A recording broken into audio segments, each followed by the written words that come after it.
Anyone who said it will not be well with you, in the name of Jesus, by the privilege of the apostolic and the prophetic, I veto that statement and I cancel it.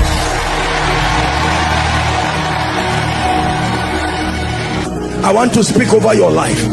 In the name of Jesus, I have been commanded to bless.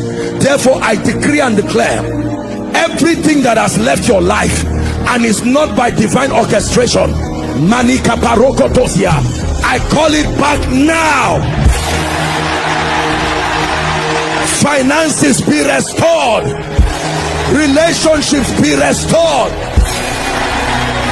spiritual fire be restored.